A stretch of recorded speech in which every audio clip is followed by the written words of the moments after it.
Bisa, Pak. Oke, terima kasih. Oke, kita mulai ya. Eh, Pada pertemuan minggu ke-7 ini ada dua materi yang akan kita sampaikan karena kemarin pertemuan minggu ke-6 kita bahas materi minggu ke-5 tentang peta RPI. Jadi di pertemuan minggu ke-7 ini kita akan bahas tentang yang pertama tentang desain peta tematik ya, penyajian secara kualitatif dan kuantitatif. Itu yang kedua tentang kegunaan peta. Oke, langsung saja ya. Yang tentang penyajian peta tematik secara kualitatif dan kuantitatif. Oke, nah kita mulai dengan ini deskripsi singkat dari peta tematik ya. Jadi peta tematik itu adalah suatu peta yang memperlihatkan informasi kualitatif dan atau kuantitatif dari unsur-unsur tertentu. Jadi peta yang menyajikan selected features. Nah, selected features ini bisa bisa bisa macam-macam ya. Bisa contohnya yang tampil di layar itu misalnya eh, fitur pertambangan saja atau fitur tentang eh, data-data minyak dan gas. Contohnya yang di eh, layar ini adalah selected features tentang eksplorasi ya, produksi dari pembangkit listrik ya, tenaga aneka macam ya, ada air, ada apa namanya PLTU dan sebagainya ya. Sehingga kita menyajikan informasi itu pada sebuah peta dengan background tertentu gitu ya.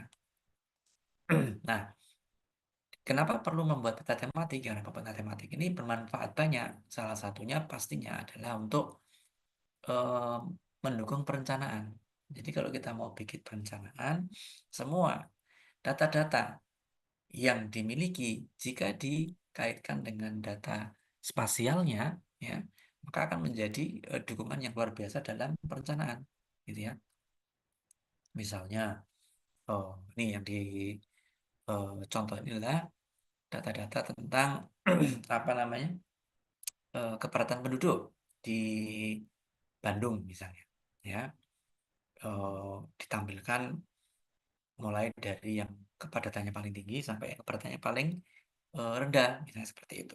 Nah, dengan data itu kan kita bisa menggunakannya, misalnya mau mendistribusikan bansos misalnya dan sebagainya. Terus kemudian bisa juga untuk kebutuhan-kebutuhan administrasi misalnya, ya, manajemen, ya, juga bahkan untuk perusahaan-perusahaan swasta, tidak hanya pemerintah saja ya, pendidikan, ya, militer tentu saja dan lain, ya. Nah, pembuatan peta tematik ini kan akhirnya berhubungan erat dengan banyak hal, ya. Banyak ilmu yang berkait dengan bagaimana menyajikan peta secara tematik. Ada geologi jelas, semua yang geo-geo itu. Kemudian geografi, ya, pertanahan, misalnya contohnya peta yang menyajikan tentang zona nilai tanah, ya. Terus kemudian perkotaan, misalnya eh, tentang apa namanya teman-teman yang di perencanaan wilayah dan kota, misalnya, ya, teknik sipil, pertambangan, dan bidang ilmu pengetahuan lainnya yang bahkan mungkin termasuk sosial dan ekonomi. Nah, bagaimana membuat peta tematik? Ya, untuk membuat peta tematik, yang pertama adalah kita ya perlu peta dasarnya, ya, perlu satu peta yang kita jadikan sebagai backgroundnya, ya. Pada umumnya biasanya peta topografi misalnya, ya, atau peta background lainnya. Nah, contohnya kalau yang di slide ini adalah backgroundnya adalah OpenStreetMap, ya. Kemudian kemudian eh, di peta ini contohnya disajikan data jaring kontrol geodesi, ada pilar JKHN, pilar JKVN, JKGN, stasiun Korsni yang warna kuning, ya, yang merah ini titik pilar ya, BM. Kemudian yang warna hijau adalah titik-titik pasang surut, ya. Nah, untuk bisa menyajikan jadi lebih menarik, kita sampaikan dia di atas background berupa OpenStreetMap supaya lebih membantu, ya, dari data-data OpenStreetMap itu di situ kita bisa lihat ada jalan, ya, ada kontur sedikit misalnya ya, kemudian ada irigasi dan sebagainya. Sehingga itu membantu pemahaman kita ketika kita menyajikan jaring kontrol geodetik di atas peta dasar itu, gitu ya. Nah, biasanya ya data topografinya itu yang ditampilkan ya selected juga. Jadi misalnya tidak seluruh data topografi kita tampilkan. Kontur mungkin bisa disampaikan sesuai skala, jadi mungkin di generalisasi dan sebagainya. Jalan saja mungkin ya dan sebagainya ya. Nah, pengambilan unsur-unsur topografi ini sebagai background ini tergantung banyak hal. Beberapa bisa karena skala ya, bisa juga karena maksud dan tujuannya dari pembuatan peta tematik itu sendiri. Misalnya contohnya yang kemarin di minggu lalu kita sudah disajikan ini apa namanya? Hmm, peta kerawanan banjir. Nah, kita kan di minggu lalu kita bisa lihat bahwa kerawanan banjir itu kita sajikan dengan background berupa digital elevation model. Nah, itu kan related gitu ya. Closely related sehingga itu menarik gitu ya. Oke. Nah, kemudian background itu ya, peta topografi kah, OpenStreetMap dan sebagainya ya atau Google Maps dan sebagainya itu latar belakang itu tuh dapat membantu penempatan data-data tematis kita serta memberikan orientasi secara geografis.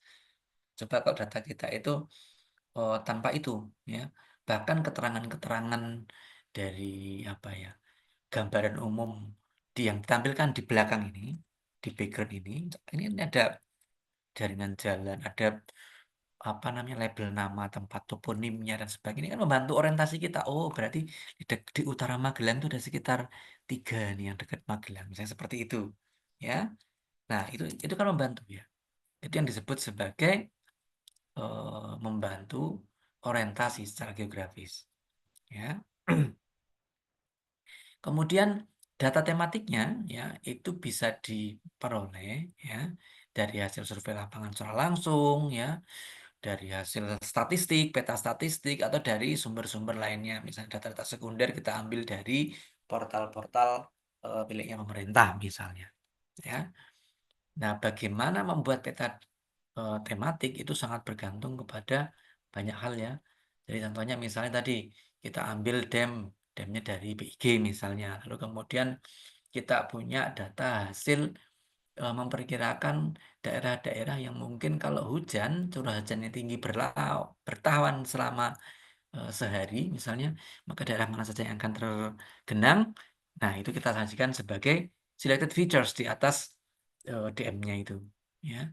Kemudian kita sajikan, entah itu bisa kita layout atau kita sajikan as it is tanpa layout misalnya. Tapi biasanya tetap yang paling mutlak itu perlu ada legenda itu pasti gitu ya. Seperti itu.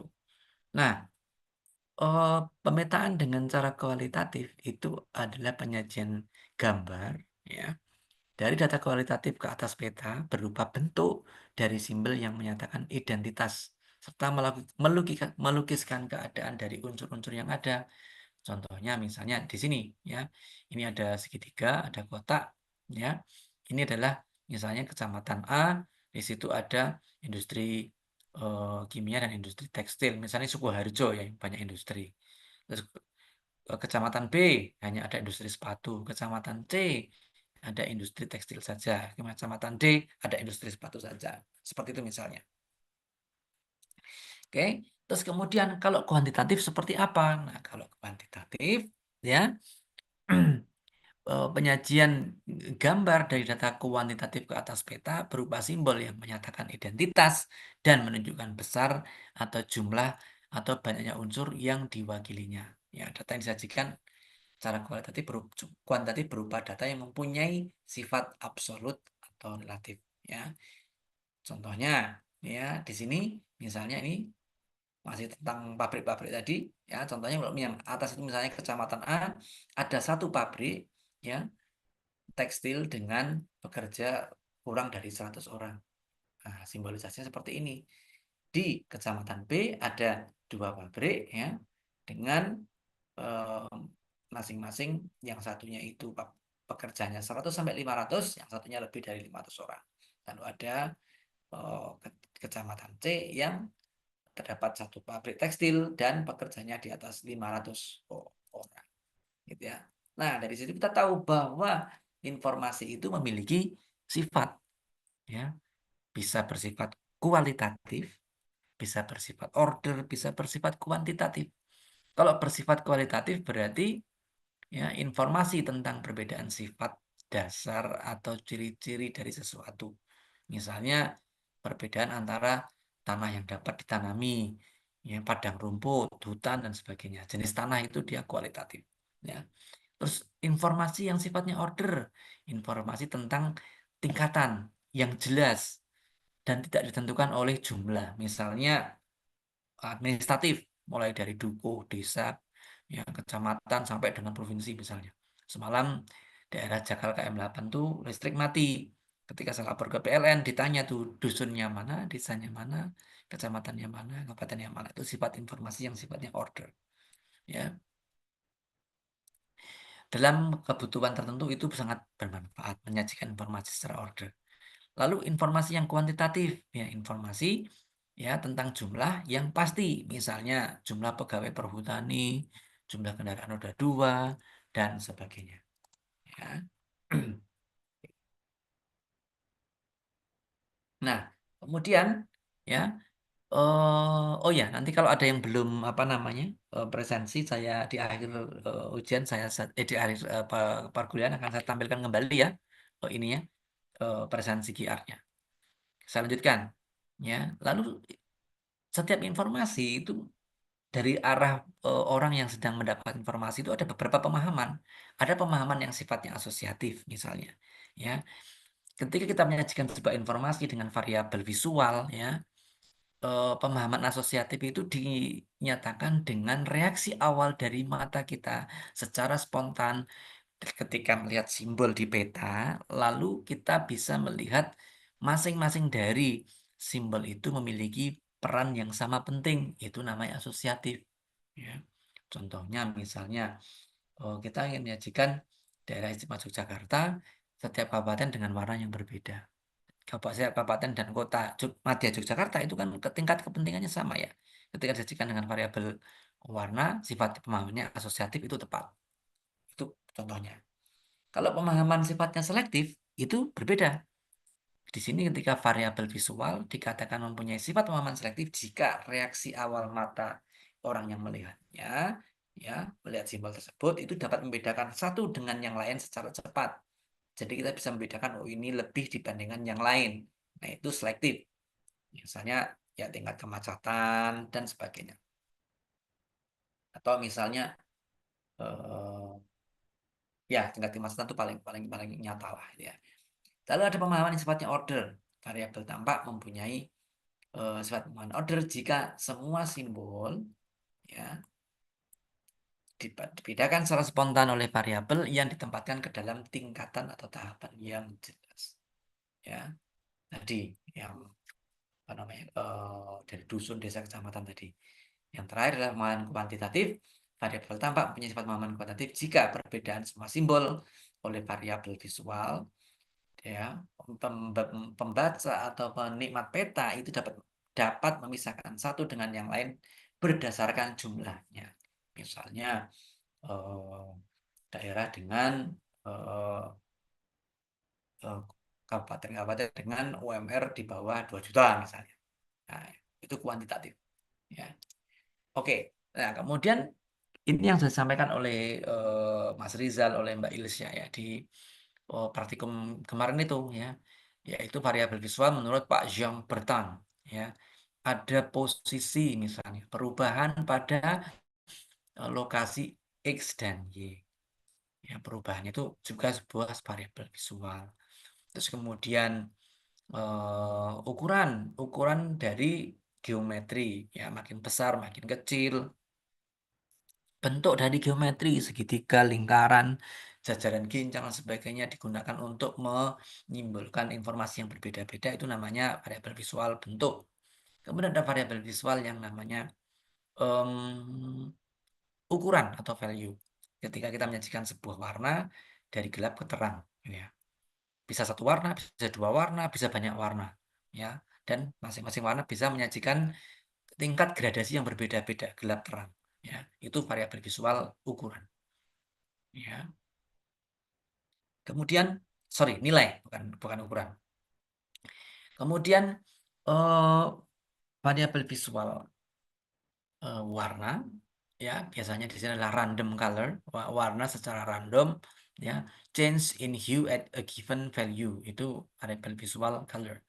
Lalu bisa juga orientasi, arah arsiran, bisa juga tekstur atau tingkat kekasaran dari permukaan area yang kita variabel visualkan, ya. Nah, variabel visual tadi itu memiliki sifat pemahaman yang berbeda-beda. Jadi tergantung data kita. Misalnya data kita itu sifatnya asosiatif, sama penting antara masing-masing kategori.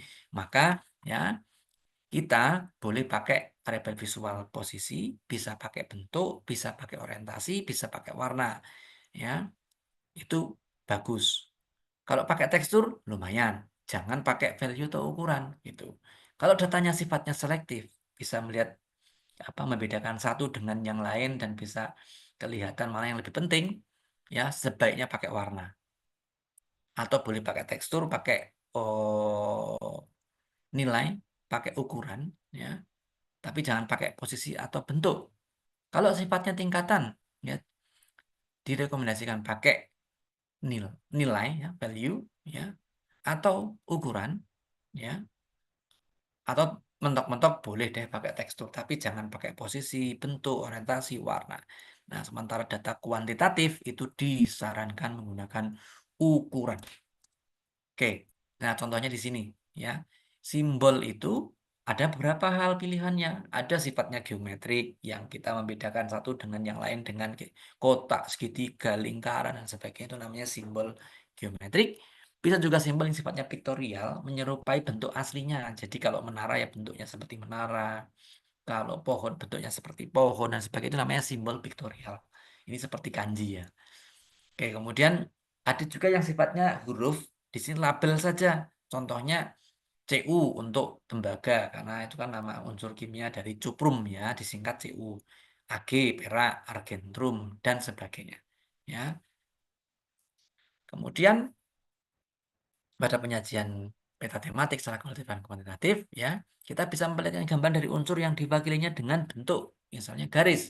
Ya, garis itu kan dapat menyatakan penghubung dua unsur, misalnya dia berupa jalur, ya pemisahan, misalnya batas politik, ya gerakan atau arus dari unsur, ya baik tersendiri maupun bersama-sama. Misalnya contohnya misal jalan, ya sungai, rute perjalanan dan sebagainya. Jadi dari simbol garis itu kan dia memiliki lebar, bentuk atau pola dan menggambarkan dari suatu gerakan atau aliran. Ya, contohnya ya ini misalnya jalan kereta api, sungai, batas administratif. Ya, kemudian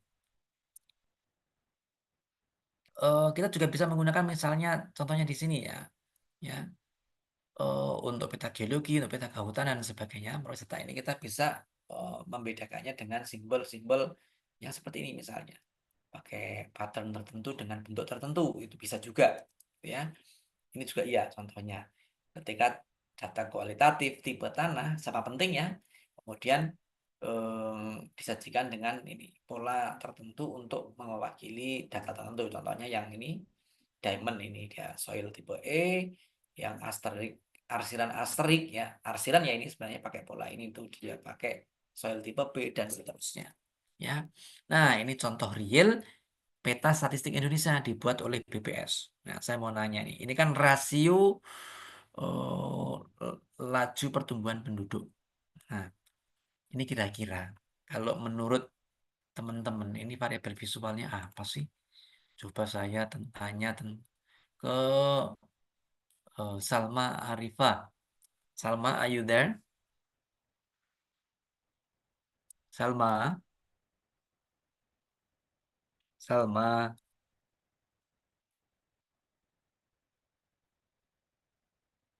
Fauzia, apakah sedang mendengarkan? Halo, jam ngantuk ini. Grace, Grace, Grace Felicia Adeline. Sedang mendengarkan tidak?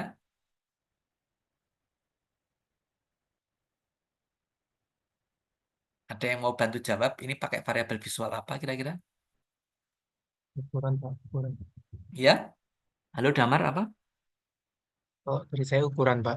Oke, ukuran. Terima kasih Damar partisipasinya. Ya, betul. Ya, kita tahunya logonya itu berupa seperti stiker gitu ya. Terus ada gambar beberapa orang. Kemudian sebenarnya itu pakai ukuran saja. Semakin besar berarti pelaju pertumbuhan penduduknya lebih besar. Yang kecil juga lebih kecil. Dan ini tepat ya kalau untuk menyajikan laju pertumbuhan penduduk buatannya BPS. Ya, simbol yang titik kemudian pakai ukuran. Yang kedua, contohnya masih dari BPS. Nih, ini adalah eh, rasio jenis kelamin ya eh, per provinsi.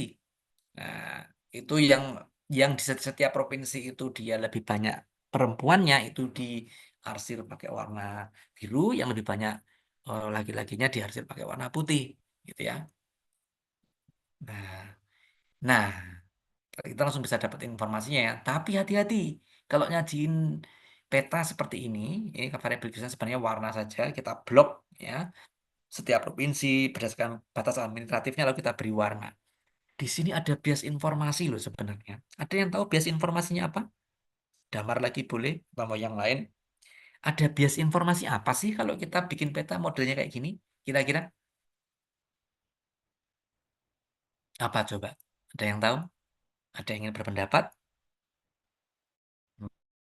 Kan? Kira-kira apa bias informasinya?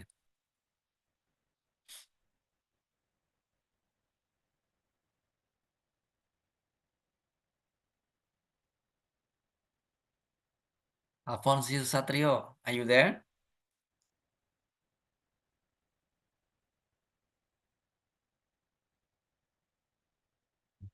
Ini jam krusial pada sambil ngantuk, ini sambil tiduran. Zulfa Hadian, are you there?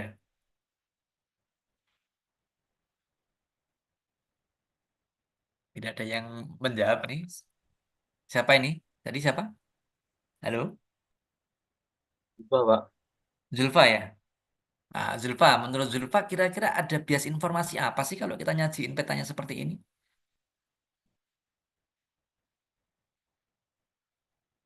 Apa kira-kira? Yuk, Menemukan Pak sekarang. belum menemukan. Belum Pak. Oke, yang lainnya, siapa yang sudah menemukan? Gia Cinta, misalnya. Ya, Pak. Menurut, Mungkin kalau misal seperti yang di Kalimantan itu seakan-akan seluruhnya berwarna biru gitu, Pak. Padahal kan bisa saja ada yang berwarna putih, tapi itu yang dominan berwarna biru sehingga digambarkannya cuma berwarna biru gitu, Pak.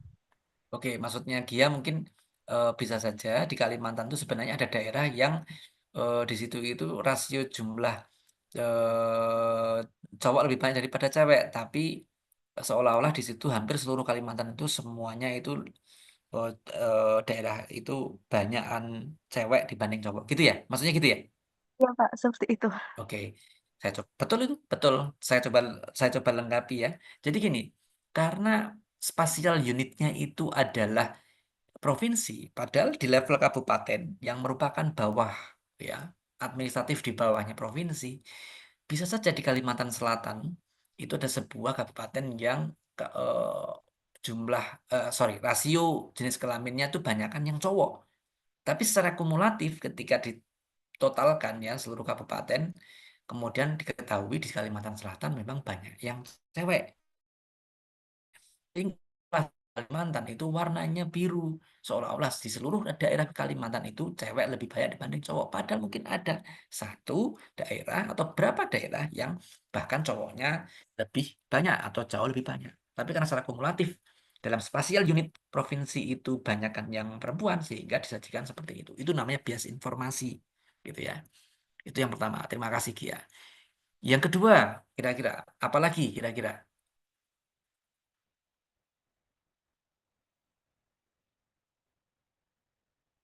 berkaitan dengan pendapatnya Gia tadi ya.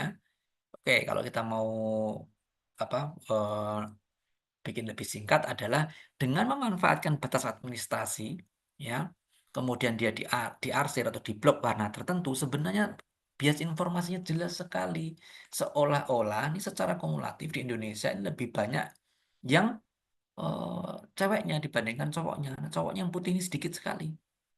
Ya, padahal kita tahu nih, ya, daerah yang gede ini kalau kita lihat jumlah penduduknya Kalimantan ini tidak ada apa-apanya dibandingkan Jateng dan Jatim jadikan satu, kan gitu. Jateng dan Jatim itu bakalan gede banget itu. Langsung langsung apa ya? Oh, mungkin berapa kalinya? Coba cek aja deh Jateng sama Jatim total penduduknya berapa. Bandingkan dengan seluruh Kalimantan all together with misalnya Papua misalnya. Banyak kan Jateng Jatim. Nah, itu loh. Padahal kalau kita lihat our eyes is tricked by the area. Karena kan kelihatan lebih luas ya, sehingga ya kebanyakan yang cewek sih gitu. Karena kita tertipu oleh besarnya area yang diarsir itu padahal sebenarnya jumlah penduduknya banyakannya. Misalnya seperti itu. Gitu ya. Nah, ini namanya bias informasi. Ya. Next. Nah, kemudian ini contoh peta minerba dari ESDM ketika izin usaha pertambangan disajikan di sebuah peta, semuanya sama penting sehingga kita pakai warna saja seperti ini. Ada yang kontrak karya, ada yang IUP, ada yang IUPK, ya, ada yang WIUP, WIUPPK, IPR dan sebagainya semuanya disajikan di sini, ya. Contohnya seperti itu. Lalu kemudian ini sama, ya, ini menggunakan variable visual value data demografi kepadatan penduduk di Bandung, ya. Kemudian ini tadi yang kita bahas contohnya peta JKG dengan background OpenStreetMap, ya. Terus kemudian ada lagi contohnya peta kepadatan lalu lintas, ya. Ini backgroundnya adalah Google Maps. Lalu kemudian di atasnya disajikan informasi kepadatan lalu lintas dari lalu lintas yang cepat sampai yang pelan, yang merah, ya. Nah, ini contohnya. Selected features on the traffic volumes presented above. Ini contohnya, ya. Google Maps misalnya. Ya, data kepadatan lalu lintas disajikan di atas Google Maps contohnya. Peta tematik juga. Wait, itu the first part of our meeting today. Second partnya adalah ini, sebentar.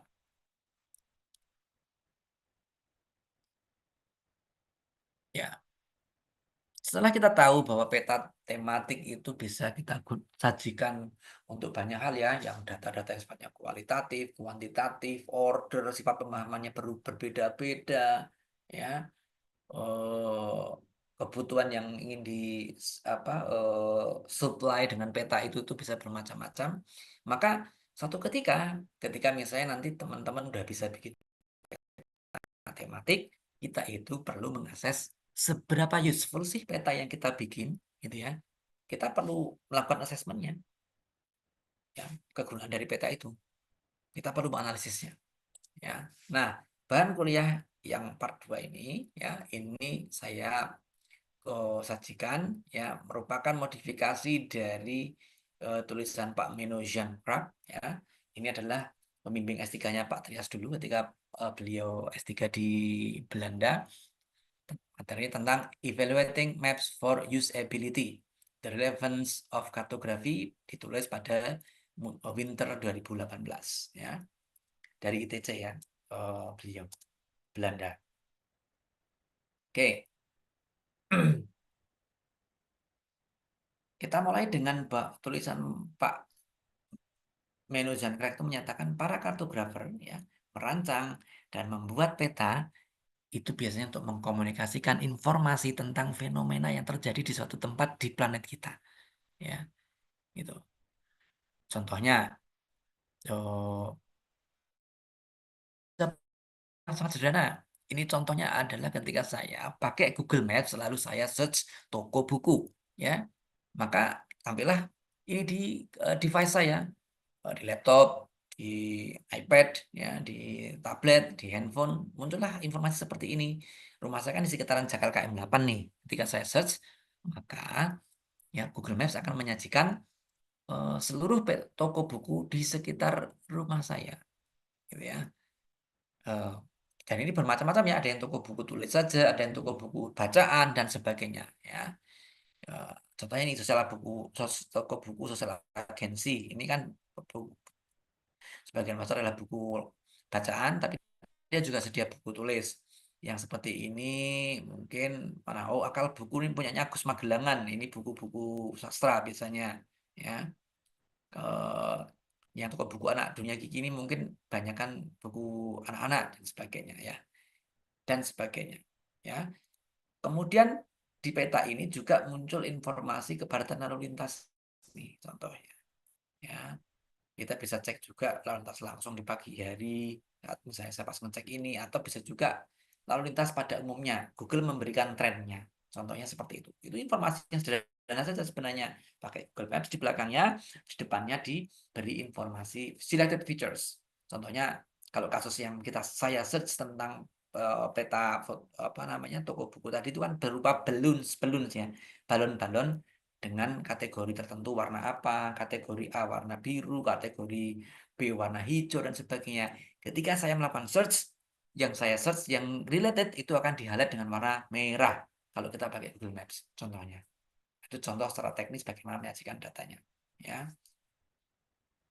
Atau bisa juga sesuatu hal yang lebih kompleks.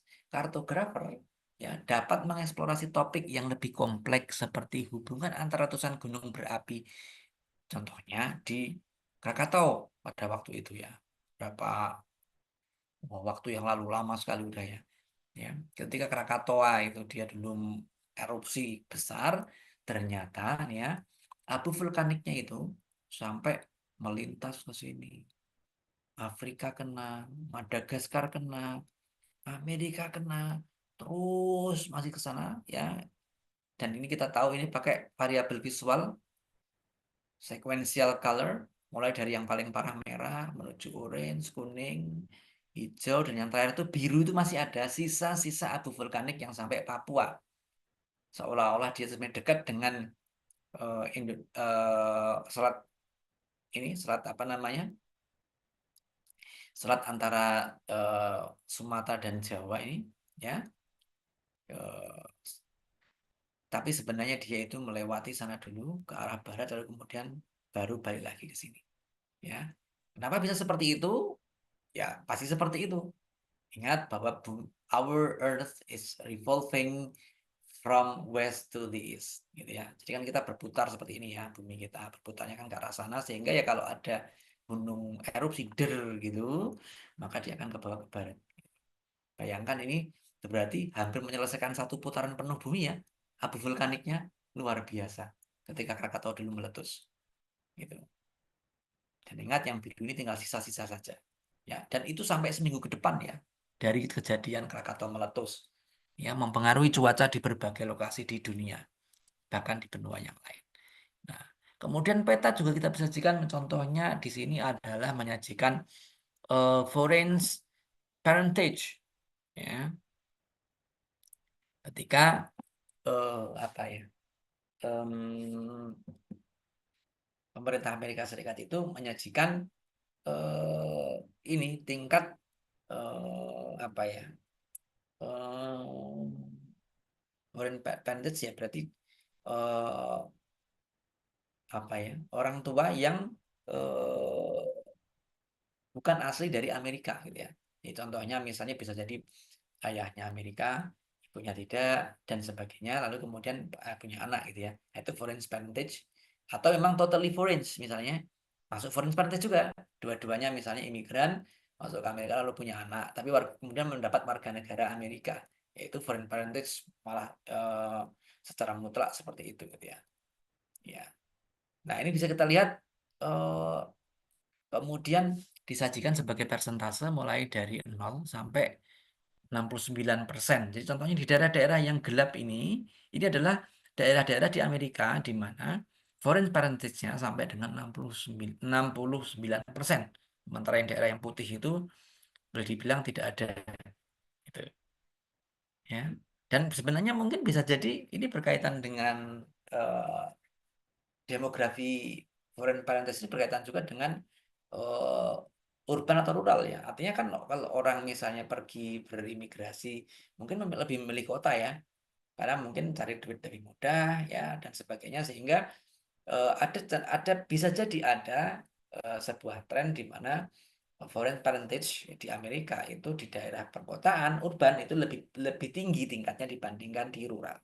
Ini mirip seperti tingkat apa ya, keragaman suku ya di berbagai kota di Indonesia itu cenderung lebih tinggi dibandingkan keragaman suku pada daerah di pedesaan, gitu ya. Iya kan? Contohnya Jogja ini aja lah. Jogja ini keragaman sukunya tinggi banget. Wah, orang banyak sekolah di sini, di UGM. UGM jelajah mahasiswanya ada berapa. Belum universitas negeri lainnya yang bagus juga yang ada di Jogja. Belum universitas swasta yang bagus juga. Dan universitas semuanya yang ada di Jogja itu. Orang yang datang ke Jogja untuk belajar itu meningkatkan keragaman suku yang ada di daerah istimewa Yogyakarta. Tinggi pasti. Jogja. Tapi belum tentu juga kota besar, tapi keragaman sukunya bisa ngalahin Jogja, misalnya Surabaya. Gitu. Nah, ini menarik nih. Belum pernah ada yang bikin tuh. Kalau kalian mau PKM misalnya, bikinlah peta keragaman suku misalnya ya, di berbagai eh, lokasi, misalnya termasuk perkotaan di Indonesia. Wah, ternyata misalnya, ternyata Jogja itu nomor sekian misalnya. Wah, itu sebuah temuan yang bagus dan sajiannya kan geospasial banget ya, peta keragaman suku di kota-kota di Indonesia, misalnya seperti itu. Nah, di masa lalu, para kartografer itu tidak terlalu khawatir tentang siapa yang akan membaca peta mereka. Petanya juga disajikan sebagai printed documents, mungkin diperlukan oleh lembaga statistik, lalu mereka memang bikin untuk itu. Ya, meskipun beberapa penelitian kegunaan secara sederhana telah dilakukan di masa lalu, ya, seperti membandingkan apakah simbol lingkaran atau batang mana yang lebih berfungsi baik, ya, para kartografer tahu cara membuat peta. Ya, namun ya dalam hal di masa lalu itu semua apapun sajian yang disajikan oleh kartografer tuh tidak ada orang protes gitu ya. Kalau zaman sekarang, oh jangan berharap gitu ya. Nah, orang demand data itu disajikan dengan semenarik mungkin, sekomunikatif mungkin. Contohnya ini, ya ini adalah data pemilu kita tahun 2014 yang lalu, gitu ya, ketika pasangan Jokowi Maruf waktu itu bersaing dengan pasangan Prabowo Sandi, ya. Nah, kita tahu di situ ada dua warna, ya, seolah-olah hanya warna biru dan warna hijau saja, biru dan warna merah saja, ya. Tapi sebenarnya kalau kita lihat dengan lebih cermat, baik yang biru maupun yang merah itu memiliki variasi, mulai dari yang merah gelap ke merah terang, begitu juga untuk yang warna biru. Nah, itu sebenarnya apa? Nah, daerah dengan warna yang lebih gelap, yaitu menyajikan daerah dengan eh, tingkat pemenangan untuk pasangan itu lebih tinggi dibandingkan eh, yang lebih terang. Nah, contohnya di sini, ya Papua, jadi tingkat kemenangan Jokowi Ma'ruf di situ itu jauh lebih tinggi dibandingkan daerah-daerah manapun ya. Bahkan lebih tinggi dibandingkan Jawa Tengah misalnya. Mungkin Jokowi Ma'ruf menang tipis saja di Kaltim, ya kan dia kan warna merah terang gitu ya, seperti itu. Sementara Prabowo Sandi itu menang di contohnya Aceh, ya. Mana nih? Ini Bengkulu atau mungkin Bengkulu kayaknya ya, atau ya Bengkulu mungkin ya. Nah, sementara daerah-daerah lainnya itu dia tipis-tipis saja ya, seperti itu. Nah, kebutuhan seperti ini dari pengguna di masa modern disajikan secara online, ya apalagi untuk orang ingin tahu langsung pas pemilu seperti apa, sehingga needs-nya itu meningkat. Kini itu telah berubah, yang tadinya tadi nggak penting peta atau apapun disajikan oleh kartografer ya sudah dinikmati oleh pengguna, sekarang tidak berubah karena banyaknya perkembangan teknologi yang digunakan oleh masyarakat, ya, sehingga para kartografer yang juga terpengaruh oleh tren ini kemudian tertarik untuk melihat apakah peta sebagai produk yang mereka buat itu sudah efisien, sudah efektif, dan dihargai oleh para pengguna. Nah, dihargai itu maksudnya berapa nilainya, rupiahnya berapa ya, maksud itu mendapatkan apresiasi bagus, misalnya unik bagus nih. Contohnya peta COVID dulu yang sering beredar di antara kita, ya, yang dari John Hopkins University itu, ya, kan orang oh ya ini parah banget daerah ini dan sebagainya, nomor lain dan sebagainya. Saat ini membaca peta itu lebih menuntut, ya, karena alat yang dapat digunakan juga menjadi lebih variatif. Orang bisa melihat di rumah masing-masing, di tempatnya masing-masing secara mobile, gitu ya, dengan menggunakan device yang bagus, ya. Datanya mungkin bisa bersifat dinamis dan sebagainya, sehingga demand-nya itu sangat ekspektasi dari pengguna itu tinggi, sehingga kartografer lebih memiliki challenge yang lebih besar dibandingkan di masa lalu. Nah, sebenarnya tren ini tidak lepas juga dari secara umum. Artinya apa? Kalau kita berkaca pada kasus mungkin sekitar setahun lebih yang lalu, ya, ketika Indonesia awal-awal menjalani kualifikasi Piala Dunia, kita tahu bahwa launching dari jersey timnas itu sempat jadi polemik. Kenapa? Banyak fans timnas kita menyampaikan bahwa kenapa sih warna ini pilih itu, gitu ya, warnanya itu nggak kayak warna merah-merah jersey kita sebelumnya. Bahkan sekedar warna itu fans itu protes, gitu ya, warnanya kok gini ya, warnanya itu beda dengan warna-warna sebelumnya. Belum kualitas bahannya yang tidak dari murah, belum bisanya yang terlalu sederhana dan bercandaan seperti SD dan sebagainya, ya. Sementara yang masalah itu bagus-bagus ini, ya, bagus-bagus seperti ini, ya. Nah, berdasarkan apa yang terjadi di sisi ilmu lain, contohnya di kasus timnas ini, kasus timnas, ya, ini kan desain industri, ya. Kartografer mulai mengembangkan dan metode dan teknik untuk mengevaluasi kegunaan peta menjadi lebih serius lagi. Ya, kita ambil analogi dari Indonesia umum lagi, ya. Contohnya seperti ini, misalnya ada pertanyaan dari kartografer, apakah peta yang saya buat itu menjawab pertanyaan yang diajukan? Seandainya kita bikin peta itu apa sih? Contohnya data SAGI, ya. Sebenarnya yang ingin disajikan informasinya apa? Kalau ingin menyajikan informasi setiap titik memiliki pergerakan satelit, kan seperti judulnya, ya, real time GNSS station monitoring, maka harusnya, ya, jangan sajikan distribusi titik saja ada petanya, lalu kemudian grafiknya ada di terpisah seperti ini, kemudian bayangkan ini setiap satu titik 3 grafik, ini kan normal up, ya, misalnya ini titik satu ini misalnya, ya, yang tunai. Kalau saya melihat lainnya, ya, scroll ke bawah, nggak ada tiga kelebihan dan paling pas titik. Apakah ini efektif? Mungkin tidak. Apakah ini efisien? Mungkin tidak. Ya. Efisiensi bisa berkaitan dengan apakah ini memerlukan waktu yang cukup lama bagi pengguna bahannya, misalnya. Kalau tidak efisien, tidak menjawab pertanyaannya, jadi tidak puas.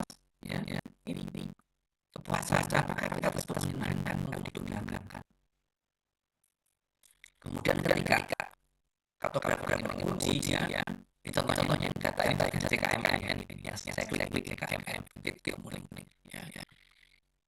Ketika peta jadi lebih kemudian kartografernya ingin menguji, yang diuji itu antar interface-nya atau petanya seperti itu. Saya beri contoh data yang langsung disajikan di petanya, seperti ini misalnya saya. Ini contohnya. Kayak gini kan enak-enak, ya. Contohnya ini langsung kita sajikan, contohnya ini kualitas data yang warna banyak warna, ya. Jadi makin kita baca kualitas datanya makin jelek, makin kecil, makin bagus standar kesalahannya, ya. Kemudian akurasi dari setiap titik sampelnya dengan ini kanan, ya, besar di akurasinya makin ada, makin titik, ya. Kemudian warna orange makin ini dari yang tekan sampai yang pindah, ya. Itu berarti dia akurasinya makin merendah, ya. Kalau dia kalau yang warna isi yang akurasinya yang pakai ukuran yang besar makin tidak akurat, makin kecil makin akurat. Kalau yang orange jadi atau gelap itu makin makin kepresisiannya makin rendah. Itu bacanya adalah presisi rendah, akurasi itu main baik, gitu ya. Nah, seperti itu. Ya mungkin harusnya seperti ini intinya, gitu ya. Jangan terpisah seperti itu. Ini tidak nyaman ketika bisa seperti ini. Ya. Oke, contoh. Lalu kemudian ketika beberapa ingin menguji petanya, ya, kegunaannya, maka selama evaluasi penggunaan peta beberapa umum kali-kali responden ya, kemudian berinteraksi dengan tersebut, kemudian respondennya diminta berinteraksi dengan peta yang akan diuji, ya. Kemudian kadang-kadang para fotografer juga menggunakan metode campuran yang menggunakan beberapa teknik yang sifatnya kualitatif atau kualitatif untuk menguji penggunaan petanya. Salah satu metode yang kualitatif yang dipakai itu adalah pelacak rata atau eye tracking. Kalau metode ini tidak bisa populer ya, maka seperti namanya, eye tracking itu akan mendeteksi seberapa lama si responden saat melihat ke arah itu dari petanya, ya. Misalnya dia mulai dari mata, setelah melihat bagian ini misalnya pindah mana, ini dia lama nih, ini kan garis seperti program dia di situ malam dari mana dan seterusnya, di sini cuma sebentar dan sebagainya, ya. Tes kelacakan mata, peneliti dapat mengevaluasi pola pergerakan mata, menunjukkan bahwa membaca peta terlebih dahulu melihat agenda dan kemudian melanjutkan ke peta utama misalnya. Ini juga dapat digunakan untuk menilai durasi fiksasi, yaitu berapa lama pembaca menghabiskan waktu untuk melihat lokasi tertentu di peta, ya. Tidak ada yang jawab nih, ya. Tapi ini ada laki-laki dan perempuannya sama Pak. Oke, terima kasih partisipasinya, ya. Nah, ini contohnya hasilnya. Di daerah ini kan bisa daerah tertentu dari peta ini kan apa ini responden melihat itu, ya. Ada apa di sini, ya. Kenapa? Eye tracking test dia menyajikan daerah yang paling lama dilihat itu dengan warna yang gelap, lalu lingkaran yang besar itu pernah bisa di situ dilihat lama. Namun data-data ini tidak mengungkapkan semuanya. Mereka tidak mengungkapkan segalanya. Apakah pembaca terpaku pada area ini, ya, karena ia kesulitan memahami peta tersebut, ya. Jadi ya, apa sih ini kok aneh banget jelas ini misalnya, kan bisa saja dia kesulitan memahami area tersebut di peta itu. Jika iya, apa masalahnya? Kok dia bisa kesulitan di situ? Atau mungkin mata pembaca tertuju lebih lama pada lokasi tersebut karena memang dia suka, ada apresiasi di situ. Oh, ini bagus nih daerah ini, penyajiannya menarik. Nah, itu bisa saja kan? Ya. Atau mungkin lama melihat ke arah tertentu itu karena sedang ditawari kopi lalu masih sedang dipegang lalu minum sedang menikmati nyaman, matanya secara otomatis menuju ke titik tertentu gitu ya. Nah, bisa saja. So, eye tracking test tidak menjawab semuanya. Ya, dalam situasi seperti itu masuk akal untuk menerapkan metode kuantitatif bersama-sama dengan metode yang sifatnya kualitatif, ya. Misalnya, biarkan membaca peta berbicara sambil melihat peta untuk menjelaskan apa yang mereka lakukan. Ya, sebentar. Saya ada pesan masuk sebentar.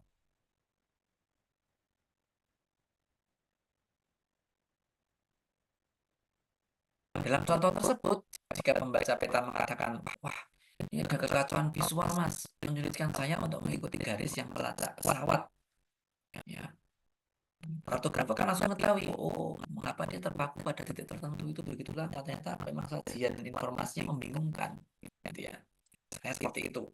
Tantangan dalam melakukan evaluasi kegunaan peta yang tepat itu kemudian meningkat seiring waktu. Kenapa? Ya karena penyajian peta juga jadi menarik bermacam-macam, ya. Nanti pas peta kualitatif, peta online interaktif nanti kita bahas. Ada banyak peta yang menarik di dunia ini. Ya, dari mulai bahkan sekedar label saja bisa jadi peta yang menarik ya. Para kartografer berpikir dapat menangani penilaian kegunaan peta kertas dan mengendalikan eksperimen dengan cukup baik. Kalau peta kertas itu kan tidak banyak interaksi yang bisa dilakukan ya. Bayangkan kita menerima sebuah peta, printed document, itu kan tidak banyak interaksi yang bisa kita lakukan. Beda dengan peta digital yang bisa klik lalu ada pop-up window, bisa zoom, dan sebagainya. Sehingga sekarang kartografer harus mengevaluasi lingkungan peta online interaktif ini menjadi lebih rumit gitu ya. Ada begitu banyak variabel yang harus dikontrol sehingga sulit untuk menginterpretasi hasilnya gitu ya. Contohnya ini di situ ada peta-peta bagus tentang, ya walaupun ini perang itu kita kecam ya, tapi jadi ada contoh di shorthand.com ini tentang efek dari diserangnya Ukraina oleh Rusia. Lalu kemudian misalnya ini contoh di slide itu menyajikan peta apa namanya jalur penerbangan dari beberapa kota besar di Indonesia menuju kota besar lainnya di berbagai penjuru dunia. Ya, dengan menggunakan pelacakan mata sebagai contoh, ya sekali lagi pada peta dunia statis, nah, ini bedanya statis sama interaktif ya. Pada peta dunia statis, ya, yang menunjukkan jaringan penerbangan maskapai penerbangan global, evaluasi pergerakan mata mungkin mengungkapkan bahwa pembaca peta melihat spesifik penerbangan maskapai tersebut dari Tokyo ke Washington DC melalui Amsterdam, ya, ke sana, ke sana, gitu. Itu kan kita bisa melihat dari eye tracking tas bisa kelihatan ya. Namun bagaimana kalau kartografer menganalisis pergerakan mata pembaca jika peta yang dievaluasi itu bola dunia 3D, sifatnya interaktif, yang bisa diputar-putar oleh pembaca? Gimana? Contohnya misalnya kalau kita naik pesawat ya, yang ada panel yang menyajikan posisi pesawat kita di atas apa namanya citra satelit, ya kita nggak lihat garis trackingnya. Yang kita lihat adalah background peta yang di belakang itu berubah-ubah, gitu kan? Jalur penerbangan dari Tokyo ke Amsterdam, ya, ke Washington DC tidak lagi berupa garis panjang melintasi halaman yang diikuti pembaca peta dari kanan ke kiri. Nggak seperti itu. Sebaliknya, plot pergerakan mata pembaca peta akan terlihat seperti titik berlekuk-lekuk di tengah layar karena ia menatap lokasi yang sama sambil memutar bola dunia, baik manual maupun bisa secara otomatis ya. Dalam hal ini, kartografer harus memiliki konteks tentang tugas pembaca peta dan menggabungkan informasi ini dengan interaksi pembaca peta selama pembacaan peta yang sebenarnya. Itu ya. Nah, seolah-olah peta online interaktif itu sudah sulit, ada lagi yang lebih sulit. Kenapa? Loh, peta zaman sekarang tuh nggak cuma online interaktif, bisa dinamis, datanya berubah seiring berjalannya waktu, bisa juga berupa augmented reality atau virtual reality, sehingga menjadi lebih kompleks lagi, gitu ya.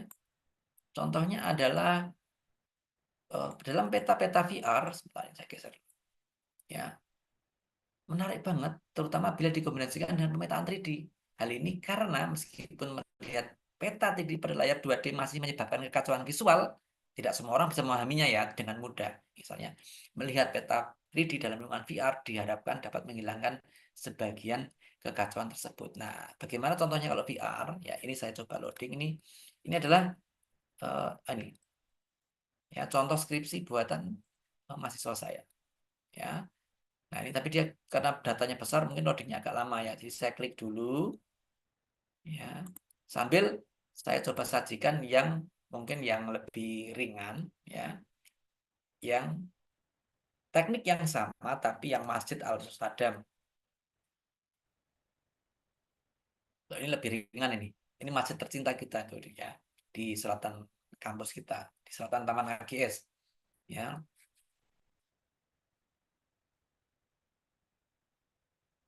Tunggu loading dulu ya.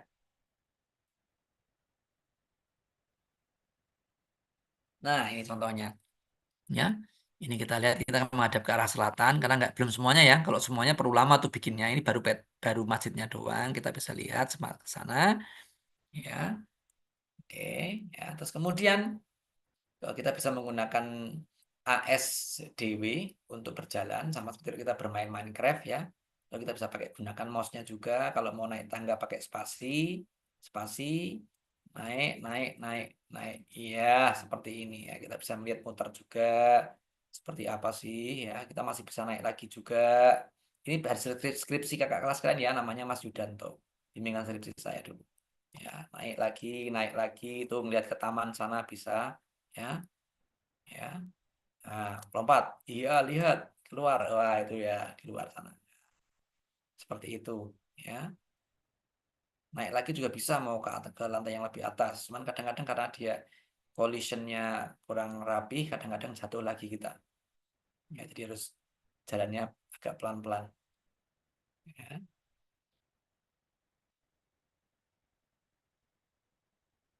Nah, ini kita ada di lantai atas nih. Ya. Nah,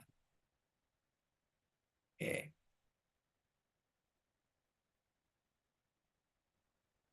Udah sih di sana ya, lompat ini. Iya. Ya, seperti itu. Nah, ini contohnya. Ini yang Masjid Al Mustadam. Ya, semoga yang itu sudah loading. Nah, ini yang apa namanya? eh yang tentang ini siapa namanya? Candi Sambisari ya. Nah, ini kita bisa naik ke sana nih. Ya, ya, ya, sana ya. Jalan keliling ini candi yang utama ini ya. Muter seperti ini. Ini buatannya Mas Helmi Refka, bimbingan skripsi saya juga. Ya, ya. Kemudian kita bisa turun lagi. Ya, oke.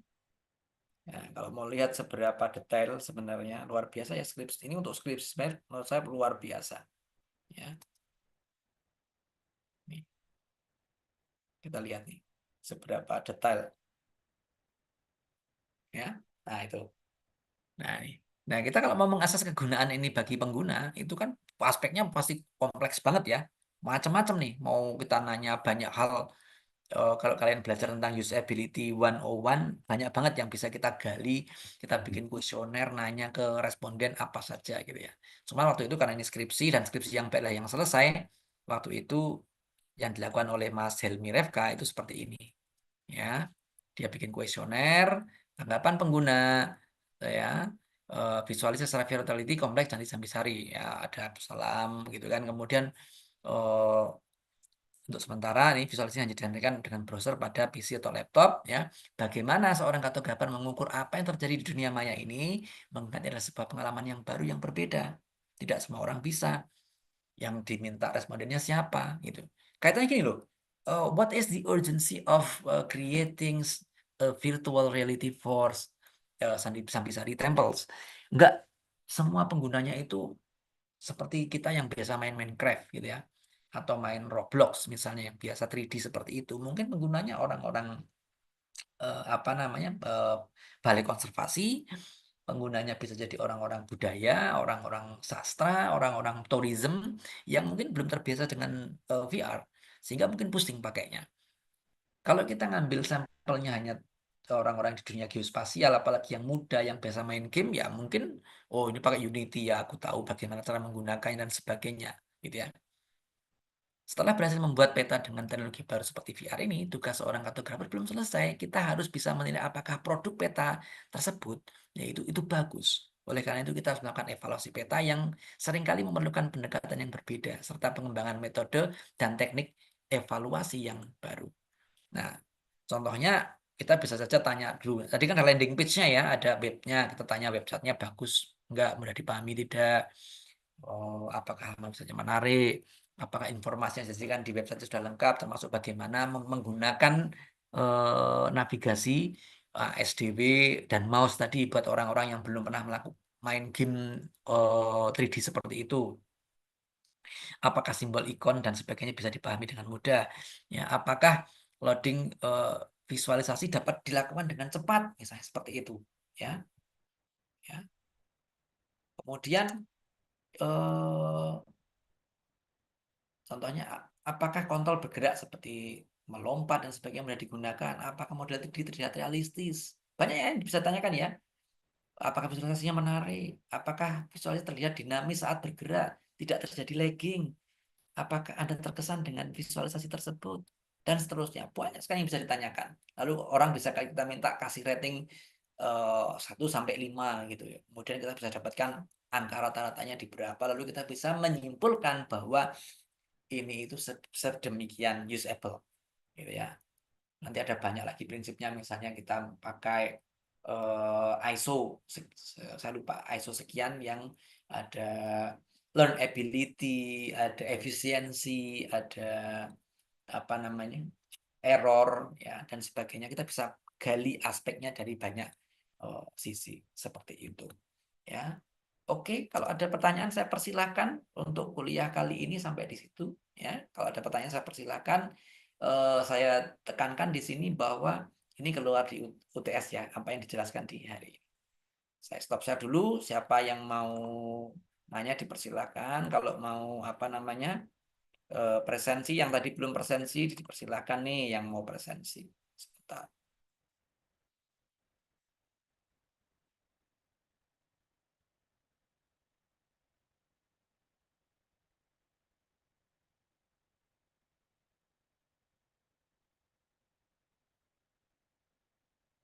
Bagi yang merasa sudah cukup, tidak mau bertanya, ya boleh meninggalkan ruangan. Ya, mungkin secara resmi saya tutup dulu aja ya. Assalamualaikum warahmatullahi wabarakatuh. Terima kasih atas kesediaan kuliah online hari ini. Jika ada yang mau bertanya, silakan. Masih saya tunggu di ruang Zoom ini. Bagi yang mau meninggalkan duluan, silakan juga. Ampun, silakan kalau mau meninggalkan ruangan.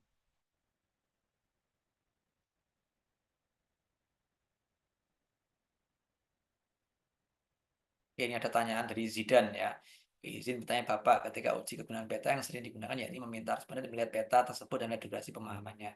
Responden di sini maksudnya orang awam ya atau ada ahli ya tergantung kebutuhannya tadi Zidan. Contohnya yang kita bicara soal VR tadi aja lah. VR peta Sambisari itu kan kita bisa minta oh, emang orang-orang yang terbiasa menggunakan VR. Kita mau nanya kalau ahli sejarah, kalau pakai ini bingung tidak? Ya, kalau orang ahli arkeolog bisa enggak dan sebagainya. Memang uji kegunaan itu sangat bergantung pada sampelnya siapa dan kenapa memilih sampel itu, gitu ya. Kira-kira seperti itu. Gitu ya. Tapi terima kasih pertanyaannya Zidan, bagus sekali. Ya. Monggo kalau mau meninggalkan ruangan. Ya, sama-sama Zidan. Oke. Oke, saya stop share dulu ya. Udah selesai ya. Oke, saya tutup. Assalamualaikum warahmatullahi wabarakatuh.